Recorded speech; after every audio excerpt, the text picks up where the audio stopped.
Abordons maintenant l'exercice 4. Cet exercice 4 concerne l'arrêt maladie chez VGZO. On doit traiter. Question numéro 1. Calculer le salaire journalier au sens de la sécurité sociale à prendre en considération ici. Rappelons que le principe est simple. Pour un salarié mensualisé, le salaire journalier de base est égal à 1 divisé par 91,25 du salaire soumis à cotisation sociale perçu au cours des 3 derniers mois qui précèdent l'arrêt du travail. Bien évidemment, dans la limite du plafond mensuel de la sécurité sociale. Ici. En fait, les 91,25 ont été obtenus en considérant que c'est le nombre de jours moyens sur les sur 3 mois en réalité. C'est pour ça qu'on a 91,25. Quand vous divisez très bien le nombre total de jours sur l'année, divisé donc par mois, et donc sur les nombres de trimestres, pardon, très bien cette valeur-là qui est là. Un an correspondant à 12 mois ou encore 365 jours. 365 jours divisé donc par 4, le trimestre, bien sûr, 3 mois. Donc on obtient les 91,25 jours.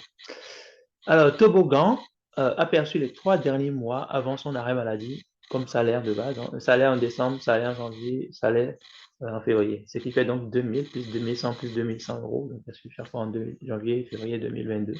Ce qui lui fait 6200 euros. Ça, c'est au niveau de la base, donc sur les 3 derniers mois. Donc, le salaire journalier va être donc 6200 euros divisé donc par les 91,25 qu'on avait mis précédemment. Ce qui nous fait donc 67,95 euros.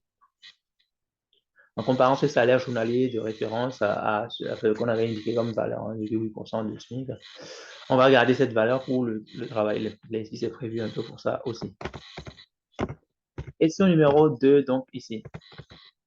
Calculer les IGSS bruts et détailler la démarche à suivre, notamment dans la prise en compte de sa rémunération, aussi bien la part sécurité sociale que la part correction dans le mois. Alors, les IGSS sont égales à 50% du salaire journalier de base, on l'a indiqué dans le cours. Donc, le versement intervient à partir du 4e jour en raison de l'application d'un délai de carence de 3 jours, ouvrable, bien évidemment. Par ailleurs, dès lors que le salarié justifie d'une ancienneté d'un an, une indemnité complémentaire obligatoire à la charge de l'employeur lui sera versée lorsque la maladie devient plus longue, donc à partir du 8e jour d'absence. Pourquoi 8e jour? Parce que l'indemnité complémentaire donc, va avoir son délai de carence spécifique qui est donc de 7 jours. Voilà. Donc les IGSS bruts seront ensuite calculés sur la base de 50% du salaire journalier, donc soit les 67,95 euros qu'on a calculé dans la question précédente, donc divisé par 2, 50%, donc 33,98 euros.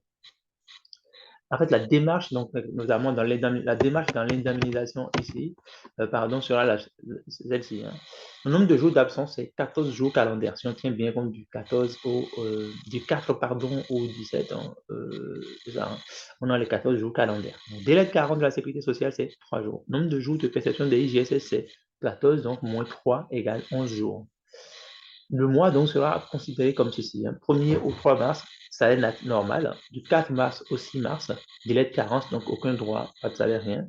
Du 7 mars au 10 mars, perception des seuls IGSS et à partir donc, du 8e jour, donc on a dit ici 11 au 17 mars, hein, maintien de 90% du salaire brut en incluant bien évidemment les IGSS dedans. Donc, comme on avait dit qu'on peut calculer. À partir du 18 du mois, la personne est revenue donc en emploi jusqu'au 31 mars. Le salaire devient aussi normal. Voilà un peu la démarche hein, pour voir un petit peu le salaire, si on devait estimer le salaire à payer à la personne donc, ce mois de mars. Question 3. Calculer le montant de la retenue pour absence et les IGSS brut calendaire. On va plus demander de calculer directement le salaire. Hein. Ça va compliquer un peu les choses, mais on peut tout à fait y aller. Alors, la durée de l'absence. 12 jours ouvrables, parce que tous les jours, sauf dimanche et férié. Donc, quand on voit sur toute la période donc, de 14 jours, on voit qu'il y a 2 dimanches dedans. Donc, 14 moins les 2 dimanches, ça fait 12 jours ouvrables, bien évidemment. Alors, le nombre de jours ouvrables en mars, c'est 27 jours. Ouais, on enlève les 4, je crois, les 4 dimanches qui seront le mois.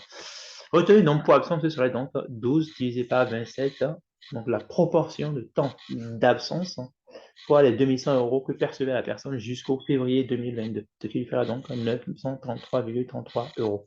Donc, au niveau de son salaire, elle va percevoir sur ce mois-là 2100 euros moins 933 euros directement si rien n'était mis en place. Donc, on va intégrer donc dedans les IGSF.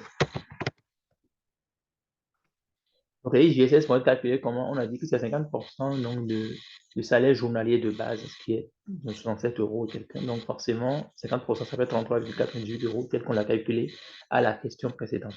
On a vu qu'il y avait 11 jours calendaires d'absence. Quand on prend en compte le délai de 43 jours, ce qui nous fait donc 11 fois 33,98 égale 373,78 euros.